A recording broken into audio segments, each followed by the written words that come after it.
What would you do if you came face to face with a dog that had a scar from your past? A scar that connected you to a loss you never thought you'd face again. I didn't know it then, but finding that dog was about to change everything I thought I knew about loyalty, love, and survival. And trust me, you won't believe how this story ends. Before we dive in, make sure you hit that subscribe button, give this video a like, and turn on the notification bell so you won't miss any more heart-wrenching stories about the bonds we share with our dogs. It was one of those mornings when the weight of the world felt a little too heavy to carry. I'd been back from the war for months now, but the quiet of civilian life still didn't sit right with me. I had a house, I had food, I had the peace I'd fought so hard for. But none of that seemed to matter. The days blended together, empty and long. It was as though the life I'd lived before the military was a distant memory, a version of me that didn't quite fit anymore. That's when I found myself walking through the park, my boots crunching softly on the gravel path. I wasn't really thinking about anything, just trying to clear my mind, trying to outrun the ghosts that seemed to follow me. I'd stopped hearing the loud noises of war, but the quiet was even worse sometimes. It was loud in its own way. The silence just made me realize how alone I felt. Then I saw him. A dog. At first, I thought he was just another stray, wandering around looking for scraps. But as I took a closer look, something stopped me dead in my tracks. He was a German shepherd, his fur matted and dirty, his body thin and covered in scars. He looked like he'd been through hell, and maybe, just maybe, that was the thing that caught my attention. But it wasn't just the state he was in that froze me. It was the scar on his left side. It was unmistakable. The exact same scar I'd seen so many times before. A long, jagged mark running down his flank, almost like a badge of survival. It was a scar I knew all too well. My buddy Luke had a dog just like this one, a German shepherd named Rusty. And that scar, that damn scar, was burned into my memory because it was the last thing I'd seen before everything went to hell. I didn't know if I was hallucinating or if my mind was playing tricks on me. I hadn't thought about Luke or Rusty in months. It hurt too much to remember. But as I stood there, staring at this dog, a cold chill ran down my spine. Could it be? Was this Rusty? Could this dog really be Luke's? I had to know. Without thinking, I started walking toward him, my heart pounding in my chest. The dog didn't move, but his eyes followed me warily. There was a level of understanding in his gaze, as if he recognized something in me that I didn't even fully understand myself. "Hey there, buddy," I said softly, crouching down to his level. My voice cracked a little, and I could feel the tension building in my chest. It wasn't the words I was worried about. It was the feeling that something was pulling me closer to this dog, as if we shared a bond I couldn't explain. The dog took a hesitant step toward me, then stopped, his ears twitching. He sniffed the air, and then, just like that, he sat down in front of me, his body still tense, but his eyes were different. They were full of something familiar. Trust, maybe. I couldn't tell, but I knew that look. It was the look of someone who had been through too much, but still managed to hold on. I reached out a hand, slowly, and touched the scar on his side. The moment my fingers brushed against it, my heart skipped a beat. I swear I could feel it, this deep, almost overwhelming connection. It was like this dog was reminding me of everything I had lost, the memories of Luke, of the war, of things I hadn't let myself think about for so long. And then, in a voice barely above a whisper, I said, "Rusty." The dog's ears perked up, and for a second, I thought I saw something like recognition flicker in his eyes. But then, just as quickly, he stood up and took a few steps back, as though he was ready to run. I felt a rush of panic. Was I wrong? Was this just a random dog, nothing more than a stray in need of a home? I stood up, hesitant. "Hey, it's okay, buddy," I called out gently. "I'm not going to hurt you." The dog paused, still looking at me with those deep eyes before he lowered his head. For a long moment, there was silence between us. And then, slowly, he walked toward me. I couldn't explain it, but I knew right then that this was no ordinary dog. This was something else, something I didn't understand yet. But one thing was clear: my life was about to change. As I crouched down to reach for him again, the dog suddenly froze. His eyes shifted towards something in the distance, and before I could react, he bolted, disappearing into the trees. What was it? What was he running from? I don't know what it was that made me chase after him. I should have let him go. He was just a stray after all. But there was something about the way he looked at me, like he knew me, or at least knew what I was feeling. And the way he ran, so fast and sure, like he had a purpose. Like he wasn't just running from me, but from something else. Something worse. I didn't stop running until I found him. He was hiding behind a thick tree, his body pressed low to the ground, eyes darting nervously. It was almost like he was waiting for something or someone. I took a few slow steps toward him, calling his name softly. "Rusty," I said again, my voice a little firmer this time. I don't know why I kept saying it. It was just a hunch, a gut feeling that this dog, this stray, was somehow connected to my past. I didn't have proof, no clear sign, but I was starting to believe it with every beat of my heart. The dog's ears twitched at the sound of his name, and for a moment, he just stared at me. His eyes softened, but there was still a wariness to him. Maybe he didn't recognize the name, or maybe he just didn't want to believe it.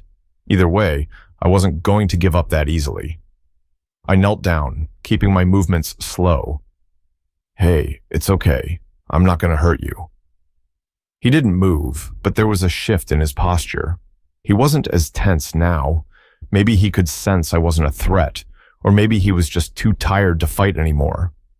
Either way, I took another step closer, and this time he didn't run. I slowly reached out my hand, and for a moment I thought he might pull away. But instead he sniffed it, and then, almost cautiously, leaned in, resting his head against my palm. That simple gesture hit me harder than I expected. For a moment, I forgot where I was.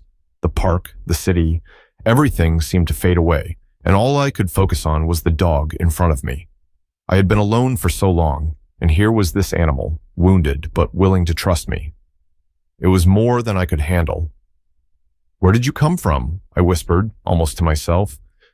He pulled away and sat back on his haunches, his eyes locking with mine. There was something there, something familiar, something I couldn't quite put my finger on. And that scar, it was impossible to ignore. I couldn't stop looking at it. The jagged line running down his side was identical to the one I'd seen on Luke's dog years ago. Luke had been more than a friend. He was a brother to me, someone I'd shared everything with. And I knew I'd never forget the way Rusty looked at me the day we lost him. I took a deep breath, the memories flooding back. The war, the firefight, the explosion. It felt like it had happened yesterday. My chest tightened. And for a second, I almost pulled away from the dog. But something stopped me. Maybe it was the way he was looking at me, or maybe it was the way his eyes seemed to understand me better than most people ever had. "Rusty, is that really you?" I asked, my voice cracking slightly. The dog didn't answer, of course. He just stared at me, those deep, intelligent eyes never leaving mine. It was like he was waiting for something too, waiting for me to make a move, to either believe or walk away. I couldn't just walk away. Not now, not when there was this strange connection between us. For the next few days, I kept coming back to the park. Every morning, I'd walk the same path, hoping to see him again. And every time I found him, he'd be waiting for me, just as he had the first time. I tried to be patient, but I couldn't shake the feeling that I was on the edge of something big.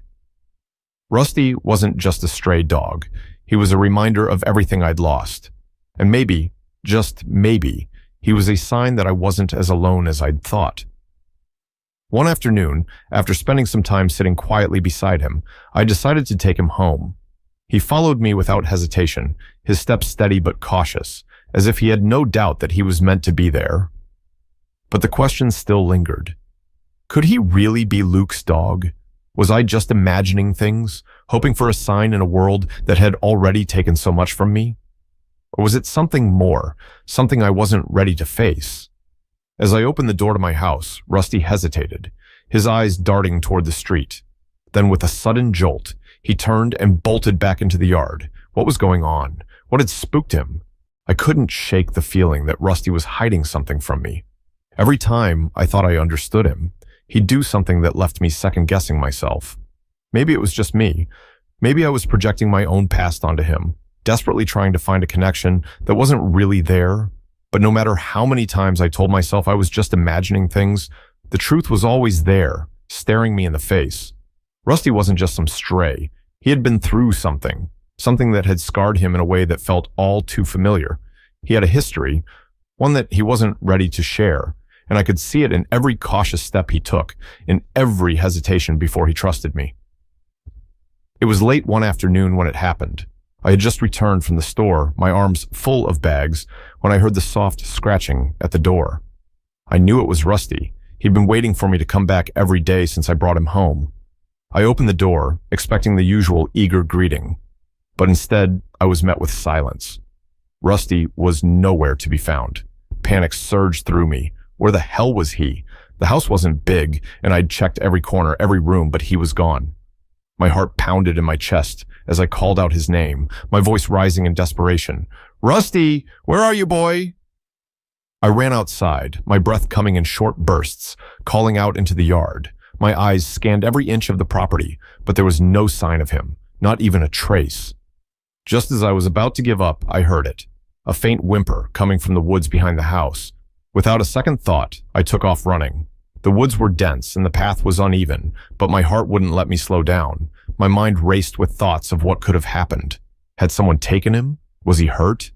I pushed through the thick brush, not caring about the branches scratching at my arms or the brambles tugging at my clothes. I had to find him. I had to make sure he was okay.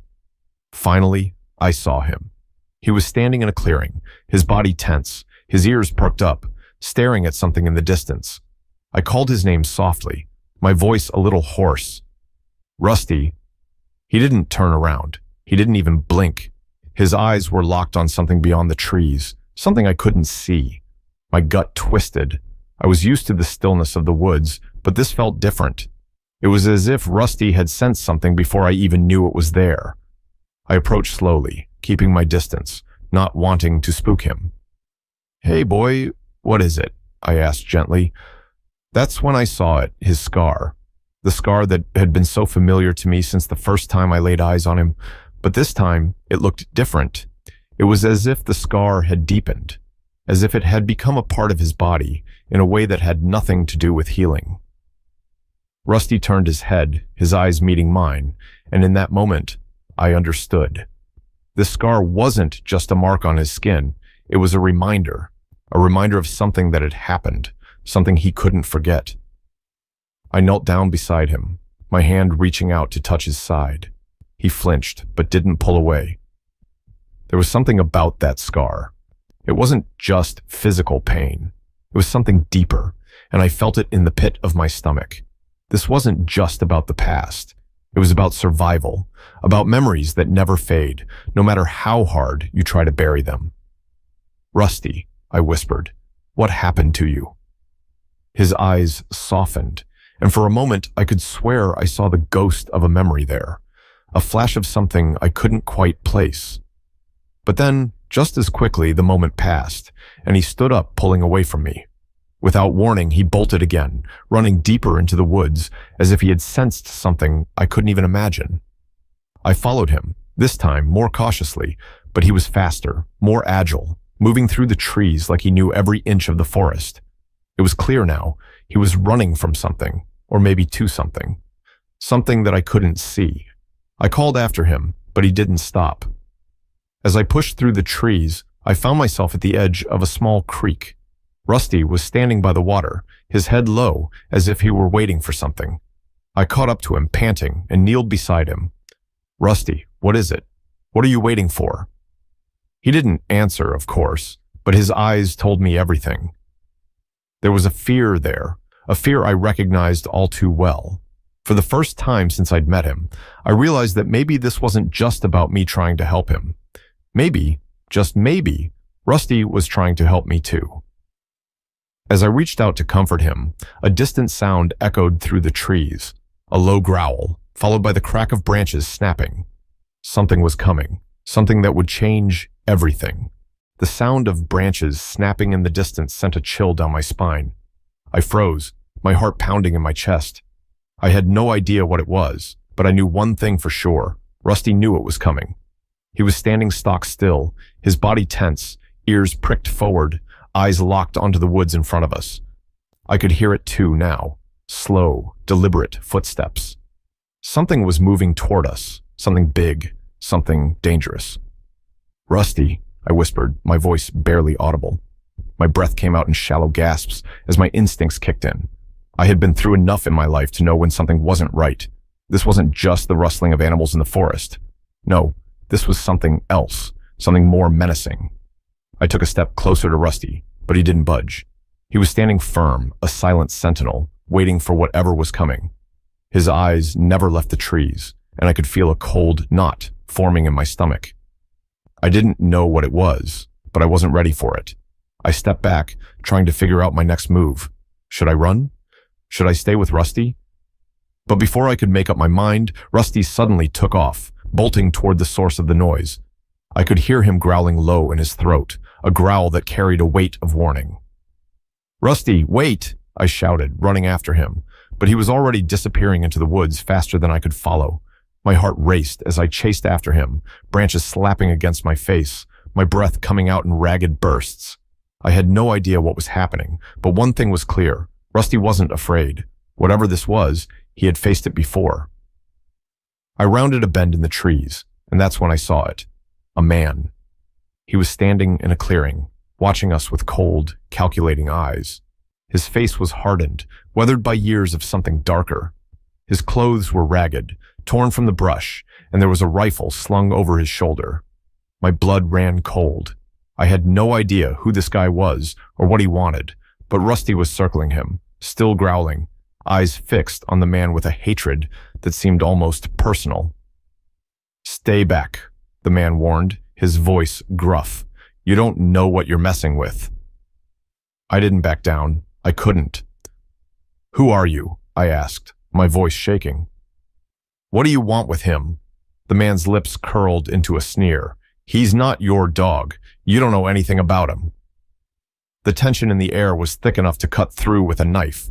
Rusty was still growling, but now he was positioning himself between me and the stranger, as if he was willing to protect me at all costs. The scar on his side seemed to throb with an intensity I hadn't noticed before, and I realized then that the scar wasn't just a physical mark. It was a part of his history, something that tied him to this man in a way I couldn't yet understand. "Get out of here," the man spat. "You don't want to get involved in this, trust me." I stood my ground, the weight of the situation sinking in. "What the hell is going on? Why are you here?" The man's eyes flickered to Rusty, and for a brief second, something like regret flashed across his face. But it was gone as quickly as it came, replaced by something darker. "He's mine," the man said flatly. "He belongs to me." I shook my head, my heart pounding in my ears. "No, he's not yours. He's not anyone's." But as I said it, I realized the truth. Rusty had a past, and it was tied to this man in a way I hadn't yet figured out. The scar on his side, the way he reacted to the stranger, it was all starting to make sense. Rusty hadn't just run from this man. He had escaped him. I took a step forward, my eyes locked onto the stranger's, refusing to back down. "Rusty's been through enough. He's not going back with you." For a moment, the man didn't move, and for a heartbeat, it seemed like we were at a standstill. But then Rusty lunged. I had never seen him move so fast. His teeth bared, his body coiled like a spring. He leaped toward the man, knocking him off balance. The man stumbled back, surprised by the force of the attack, and Rusty bit down on the sleeve of his jacket, holding on like his life depended on it. "Rusty, no!" I shouted, rushing toward them, trying to pull the dog off. But Rusty wasn't listening. He wasn't just defending me, he was fighting for something more. I grabbed Rusty by the collar and yanked him away, my heart racing. The man scrambled to his feet, cursing under his breath, but he didn't make a move toward us again.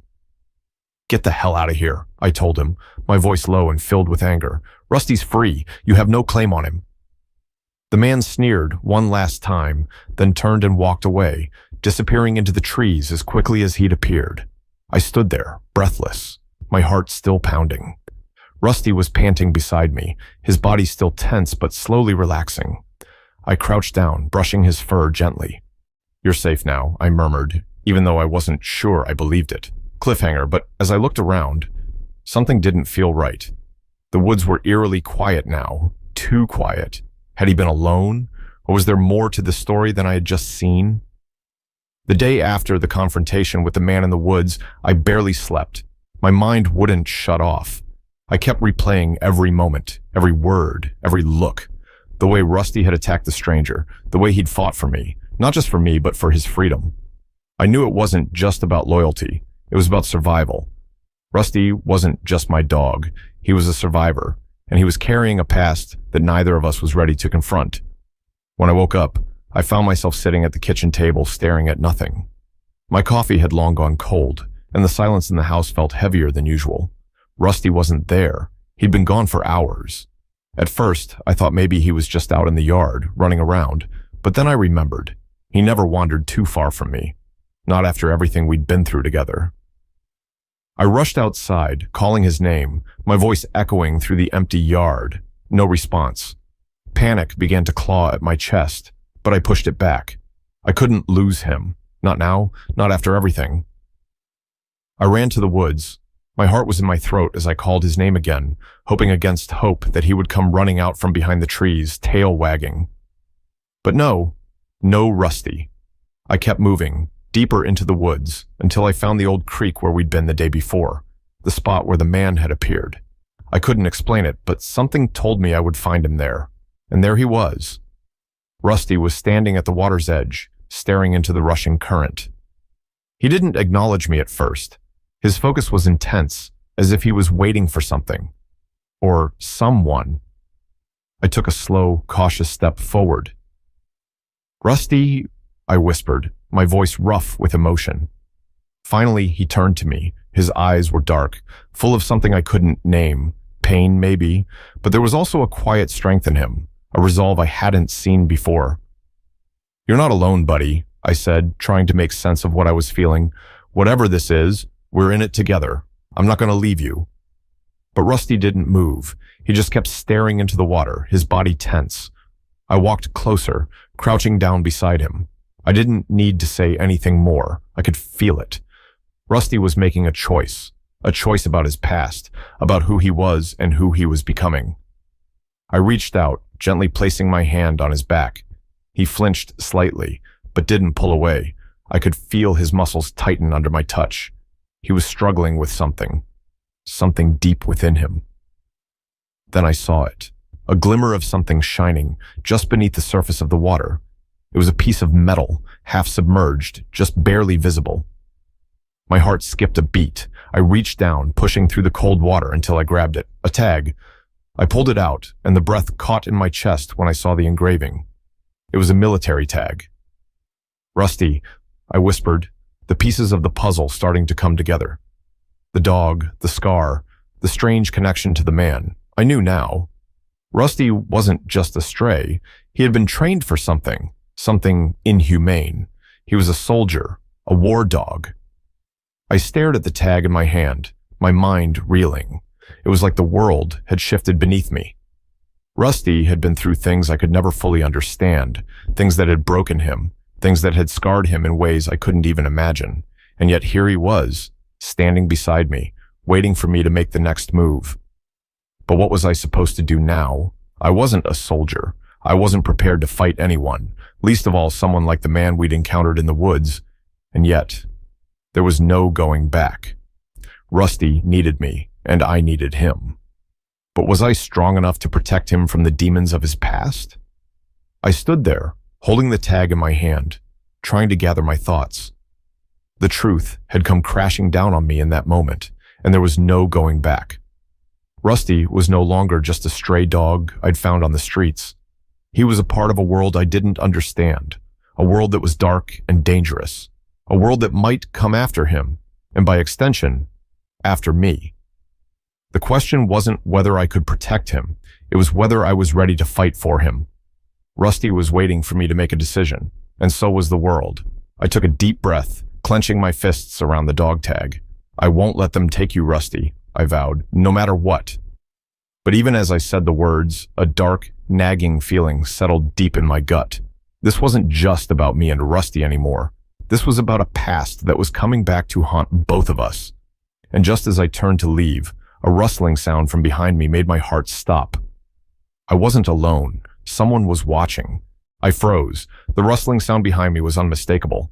My heart skipped a beat as I instinctively moved in front of Rusty, ready to protect him, even though I had no idea who or what was lurking in the shadows. "Who's there?" I called out, my voice shaky but firm. My hands clenched into fists, my breath coming in short bursts. There was a brief pause before I heard a voice, soft, low, and unmistakably familiar.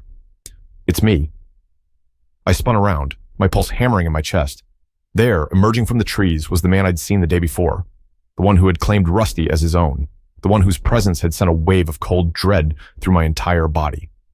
"Why are you following us?" I demanded, my voice growing louder, more desperate. "What do you want from him?" The man didn't answer immediately. Instead, he took a step closer, his gaze focused on Rusty. Rusty, standing behind me, growled low, but didn't move from my side. It was as if he was waiting for me to decide what came next. "I told you yesterday," the man said, his voice still gruff. "Rusty belongs to me. You don't understand what you're dealing with. You don't know what he's been through." I stood my ground, my mind racing. I knew now. Rusty wasn't just a dog. He was more than that. He had been a tool, a soldier, forced into a life he didn't choose. And whatever that man had done to him, whatever that past held, it had shaped Rusty into something. Someone beyond what I could comprehend. But one thing I knew for sure, he was mine now. He had chosen me. And I wasn't about to let anyone take him away from me. "He's not your property," I said, my voice firm despite the fear gnawing at me. "He's a living being, not something you can control." The man's eyes flashed with something like anger. "You don't get it. I've seen what he can do. I've seen the destruction, and I've seen the damage he's caused." He paused, his face softening for just a moment. "But that's not Rusty. Not anymore. He's been through hell, and you can't protect him from that." I shook my head, refusing to back down. "I don't care about his past. I care about who he is now, and he's my family, and I will protect him, no matter what." The man let out a bitter laugh, shaking his head. "You really think you can protect him from this?